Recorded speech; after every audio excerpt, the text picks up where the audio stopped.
नमस्कार। आज का हमारा टॉपिक है, क्या ब्रिटिश संविधान का अस्तित्व है।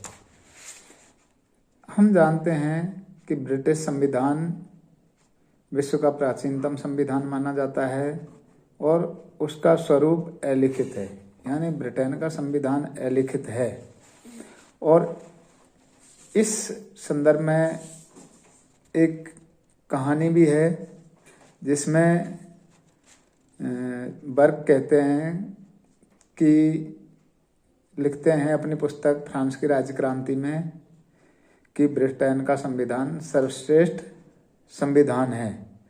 और इस के जवाब में जो अमेरिकी विद्वान टॉमस पेन है, फ्रांसीसी इतिहासकार डी टॉकविले है और ब्रिटिश लेखक जॉर्ज बर्नार्ड शॉ है, ये ब्रिटिश संविधान के अस्तित्व पर प्रश्न उठाते हैं।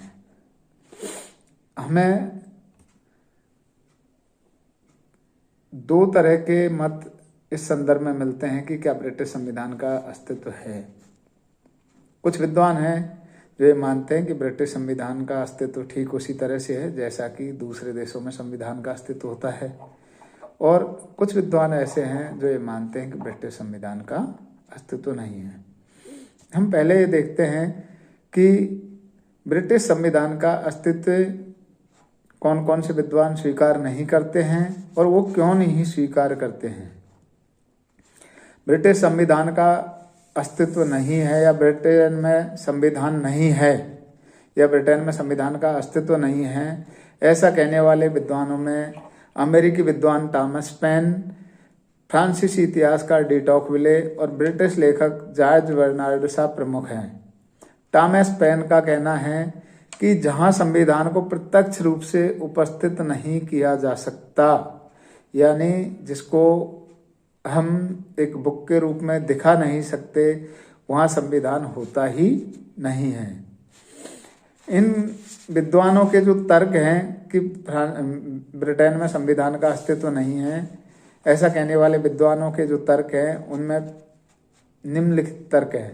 पहला यह है कि ब्रिटेन में जो संविधान है उसका स्वरूप अलिखित है, यानी लिखित रूप में हम जब देखते हैं तो ब्रिटेन का ऐसी कोई संवैधानिक पुस्तक नहीं है जैसा कि अमेरिका, भारत या दूसरे लिखित संविधान वाले देशों में मिलती है।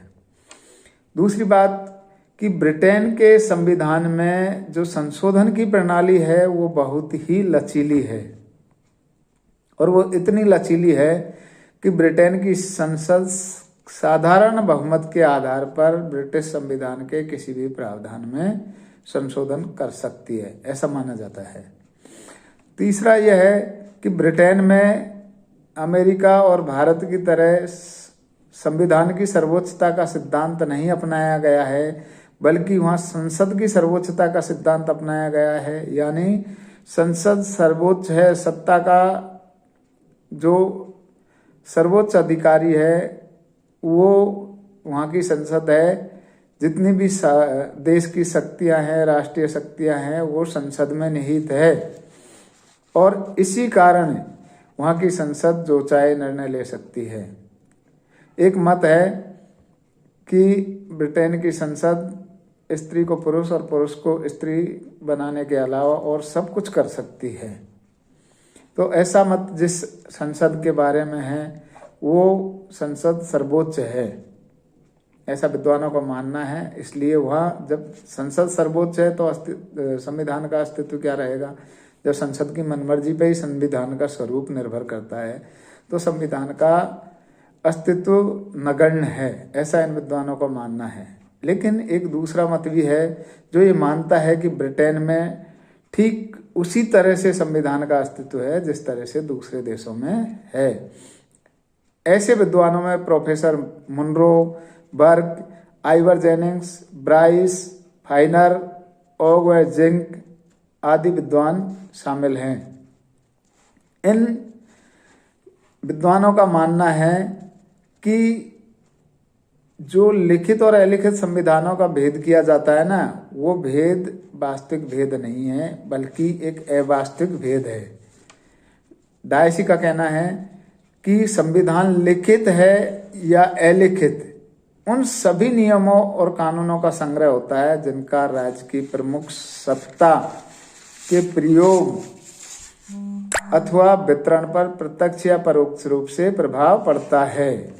यानी जिस संविधान के द्वारा सत्ता के प्रमुख स्रोत पर या सत्ता के आधार पर प्रभाव पड़ता है, उस संविधान का अस्तित्व चाहे लिखित हो या अलिखित हो, वो एक संविधान के रूप में प्रभावी है।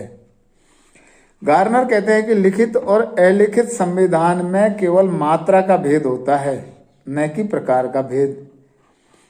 इनका दूसरा तर्क यह है कि ब्रिटिश संविधान का एक अंश ऐसा है जो लिखित में है। यानी ब्रिटिश संविधान की बहुत सारी चीजें ऐसी भी है जो लिखित में हैं।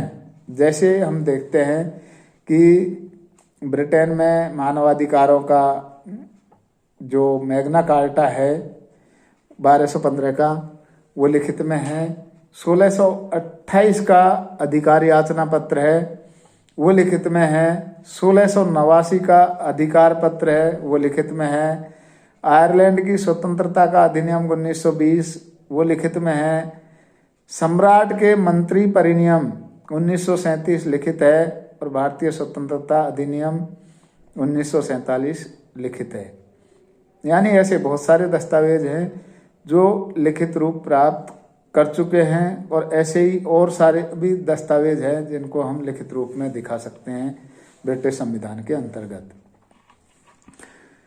तीसरा कि ब्रिटिश संविधान है वो केवल सिद्धांत में ही लचीला है, व्यवहार में लचीला नहीं है, क्योंकि ब्रिटिश संविधान में बहुत सारे ऐसे प्रावधान हैं जिनमें संशोधन करने के लिए वहाँ की प्रथाओं और परंपराओं के हिसाब से जनमत का होना आवश्यक है। और ऐसे महत्वपूर्ण प्रावधानों के लिए वहाँ की जनता पहले, वहाँ चुनावों से पहले जनता का मत जानती है संसद, और उसके बाद में ही संविधान में संशोधन करने का प्रयास करती है। ब्रिटिश संविधान में बहुत सारे आधारभूत नियम हैं। इन आधारभूत नियमों के आधार पर हम कह सकते हैं कि ब्रिटेन में संविधान का अस्तित्व है। विल्फ्रेड हैरिसन का कहना है कि ब्रिटेन का संविधान उतना ही आधारभूत और नियमों का संग्रह है जितना कि संयुक्त राज्य अमेरिका, सोवियत संघ और फ्रांस के संविधान हैं। बर्क ने अपने ग्रंथ फ्रांस की राज्य क्रांति में लिखा है कि फ्रांस की राज्य क्रांति पर विचार में लिखा है कि हमारा संविधान अत्यंत श्रेष्ठ है, जहां विश्व के अन्य देशों में वांछित परिवर्तन हेतु क्रांति और रक्तपात की आवश्यकता होती है, हमारे द्वारा यह परिवर्तन शांतिपूर्वक और संवैधानिक मार्ग से किया जा सकता है। और आइवर जेनिंग्स का कहना है कि अगर संविधान से हमारा तात्पर्य संस्थाओं से है, कागजों से नहीं, तो ब्रिटेन का संविधान अस्तित्व में रहा है। ओगवे जिंग का कहना है कि यह निश्चित है कि पेन और डी टाकविले के समय से काफी पहले इंग्लैंड में संविधान था।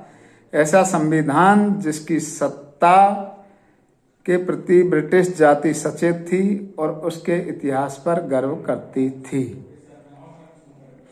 हम निष्कर्ष रूप में जब देखते हैं तो ये पाते हैं कि ब्रिटेन में संविधान का अस्तित्व है और भारतीय विद्यार्थियों के लिए इस संविधान का विशेष महत्व है। हमारे विद्यार्थी क्योंकि ब्रिटिश शासन प्रणाली से लंबे समय से प्रभावित रहे हैं, 200 वर्षों तक यहाँ ब्रिटेन का लोगों का या अंग्रेजों का शासन रहा है और वहाँ की शासन व्यवस्था को हमने अपनाया है, इसलिए हम बेहतर तरीके से ये समझ सकते हैं कि वहाँ किस तरह से संविधान का अस्तित्व है और वहाँ का संविधान किस तरह से सत्ता को, शासन व्यवस्था को, जनता के अधिकारों को की रक्षा आदि कार्यों को सुगमतापूर्वक कर रहा है।